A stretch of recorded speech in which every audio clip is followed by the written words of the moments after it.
guys, this is App Reviewer Khan. Got a product review for you guys today. I'll be doing the iPhone 4S. Now I've had this phone since it came out, which is around 9 months ago.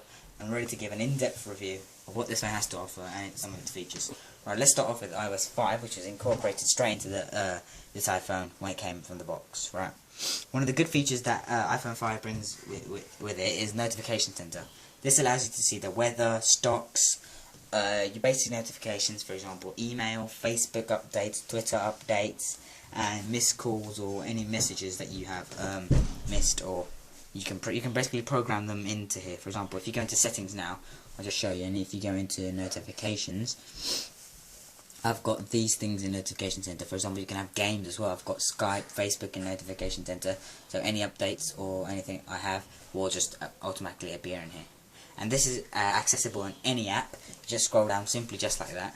Now, this feature is basically copied from Android, but I think it works a lot better because it's a lot more fluid, and Android doesn't allow you to see your emails or your Facebook updates as quickly as this lets you.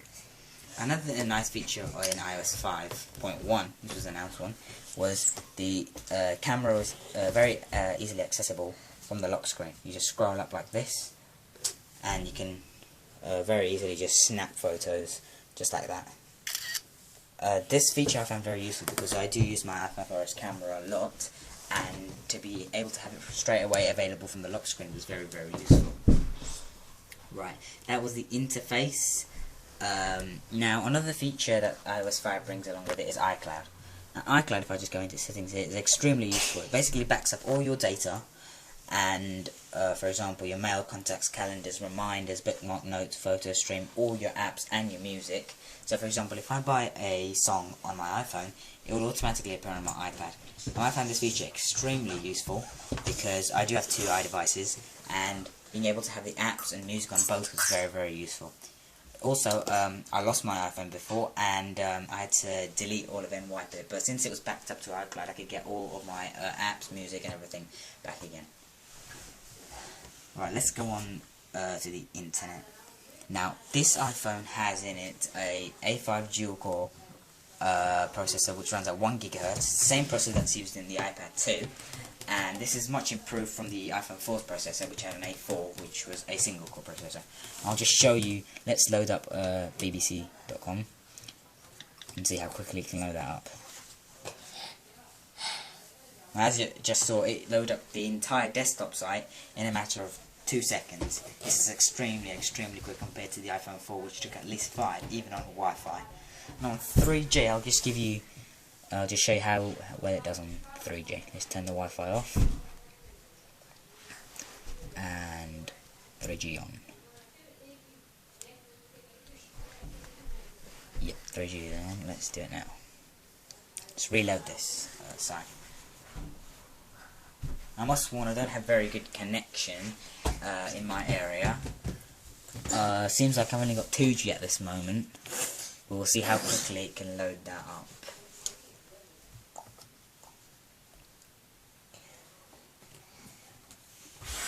Sorry guys, I couldn't show you that one because my connection's extremely slow, but take my word for it.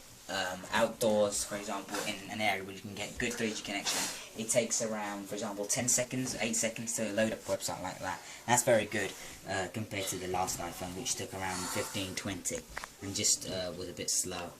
Right, let's move on to another very, very good feature, which is the camera. Now, this camera is an 8 megapixel camera, which is much improved from the 5 megapixels in the iPhone 4.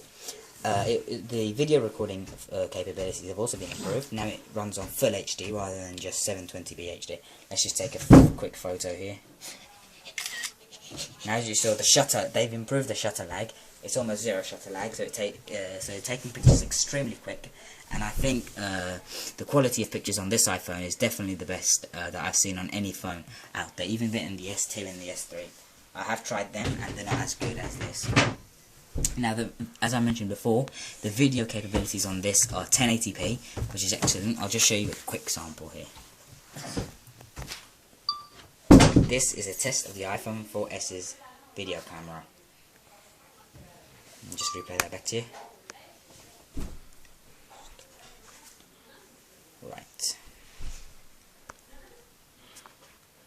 The test of the iPhone 4S's video camera. and the sound on this iPhone 4 and the quality is extremely good. A lot much improved compared to the iPhone 4. And also with iOS 5 you can crop the videos just like this by holding it here, and it allows you to crop the videos. And there we go, just press trim there. There we go, and it just trims the video for it. That's a very good and simple editing feature that they've incorporated in this iPhone, and I like a lot. Also they've got red eye reduction and just general camera editing tools that they've incorporated with iOS 5. Right, this iPhone 4S does have Siri, but I'm sorry I cannot show it to you today, as for some reason my Siri on this iPhone is not working. I will try and get it fixed and see if I can make another video for you guys showing you how Siri works. But Siri, my overall opinions on Siri are that it's more of a novelty feature than useful. It is quite useful for sending quick messages, for example, if you're in the car driving and can't access your phone. It's good then. However, for everyday use, I haven't found it that useful. Now, on a dimension standpoint, this iPhone 4 is the same thickness, which is 9.3mm thick, and it weighs the same, which is 137 grams. Now this is slightly heavy compared to some of the lighter phones, for example Samsung Galaxy S2, which is only 115 grams. But I like how the phone feels very rigid and sturdy in the hand, and the glass backing on the back of the iPhone makes it look very, very nice phone. And more of a heavy-duty material compared to some other Android phones, for example Samsung Galaxy S2, where that feels very plasticky and not a high-quality product. The design and the weight and etc. are all the same compared as the same as the iPhone 4. They haven't changed that. I know many people were hoping for a bigger screen, new design. That didn't happen, but there are rumours that it will happen for the iPhone 5. So that should be good to look forward to. Now, my overall verdict on this phone, some of the things that I do like is the great camera. The camera on this phone is excellent. Also, the fast processor is also very, very capable, offering twice as much as internet speeds and 7 times better graphics. The iOS 5 is very slick compared to Android, very, very quick. Notification center, everything works extremely quick. For example, the multitasking bar is extremely quick, and that is one of my favourite features. The phone, even though it's the same design as the iPhone 4, it feels very solid in the hand, and I maintain my opinion as it's being the best looking phone on the market.